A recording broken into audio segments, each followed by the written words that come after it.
Ladies and gentlemen, I came as promised. Who was calling for me? Vassily, would you like to see, were you happy with the statement today?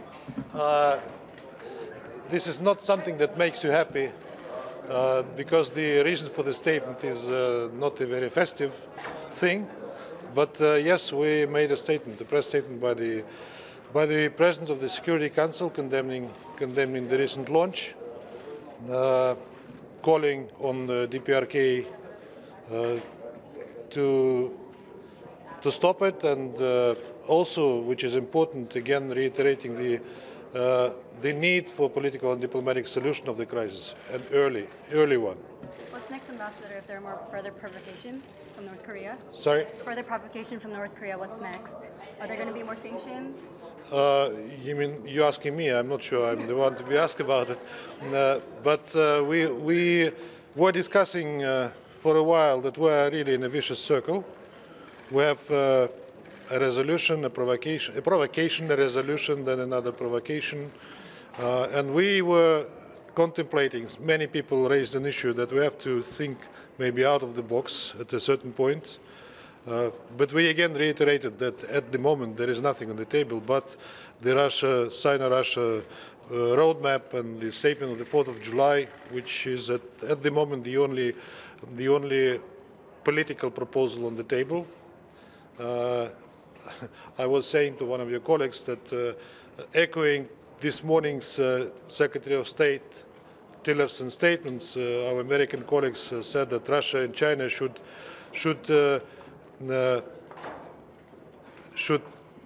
quickly implement the measures, sanctions measures provided for in Resolution 2375, to which we said that we are responsible members of the international community and we earnestly implement resolutions that we adopt in the Security Council. But this resolution also provides for political measures that should be implemented equally.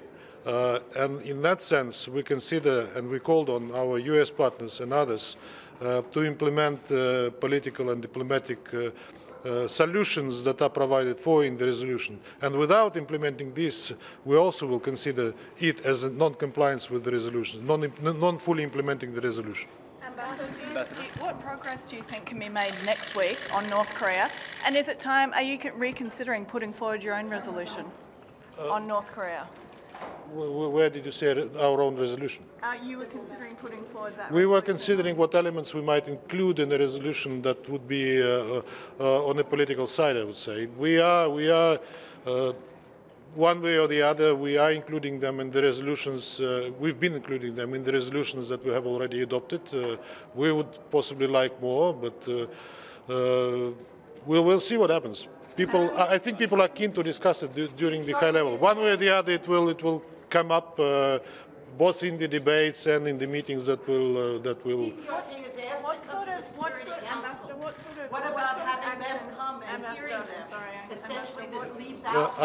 I can't do it in stereo. Sorry. I'm sorry, Ambassador.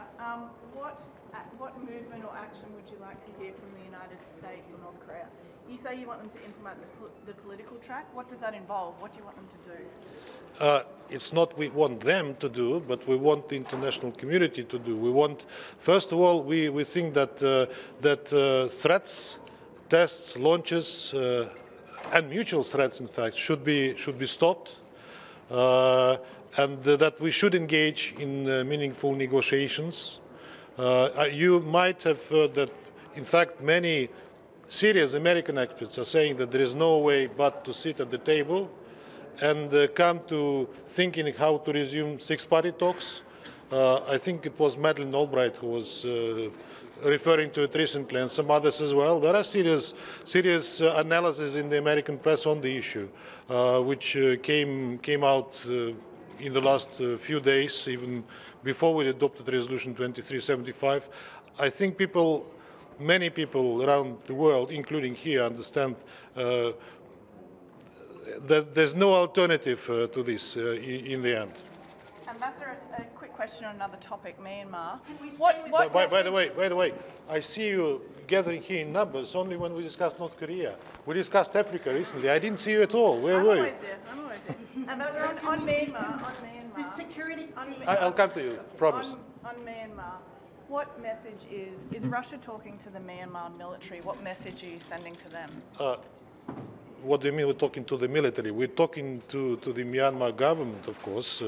We have an embassy there. We have a dialogue. We are talking to them. We are concerned with what is happening. We know how it all started, and it led to serious consequences, including humanitarian ones. But you cannot discard the fact that it was triggered by terrorist activities within that autonomous region. And of course, we are looking forward to early cessation of both violence and to elevating the humanitarian situation of the population. And one last question on Iran for next week. The E3+3 will meet with Iran on Wednesday. What message does Russia want to send to the United States? Stay in the GCPOA. That's right, you know. How important is that? That's very important. Indeed, and I think that that is not only our message, but the rest of the participants and those that are outside are also trying to send that message across. Thank you, Ambassador. What was the question? Yes, my question is, the Charter says that the Security Council must invite a party to the Charter says that.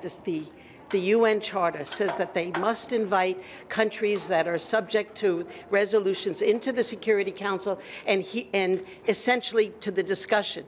And so essentially often the discussion doesn't happen in the Security Council, but also there isn't an invitation to the, and there has been an invitation in 2010, there was an invitation, and D.P.R.Korea came. And so there's a provision in the Charter that provides for the Security Council to function in a better way, and yet it's not, it's avoided and ignored. I think you may correct me if I'm wrong, but I think it works vice versa. It's the country which issue is discussed in the Security Council has the right to request to be present in the Security Council and raise its voice when the matter is discussed, which is related to that country. Yeah, but I don't know whether there was a request. No, the South Korea requested to be present. Any Indeed. country can request, but the Charter says that they must be invited. She's ready to kick this issue for Secretary Mattis. What do you think about this? But the other thing is they've asked to come. They've written letters. D.P.R.Korea has written letters and asked to come to the Security Council.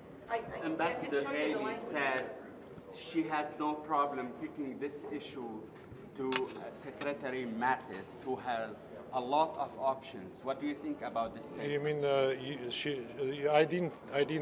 I didn't yet see the statement. Does she mean she wants to entrust Secretary Mattis with solving it diplomatically? I don't know. I hope so. I hope so. That was the message. Is this the end of diplomacy? Hopefully not. Hopefully not. I think what are you going to do in this? You mean in this crisis to just? We're trying to address it. I'm just out of the Security Council meeting where we try to address the crisis. Let's see. Okay. Well, we'll have the high-level week coming up, and I'm sure that North Korea will be extensively discussed there in various formats. Let's see what happens.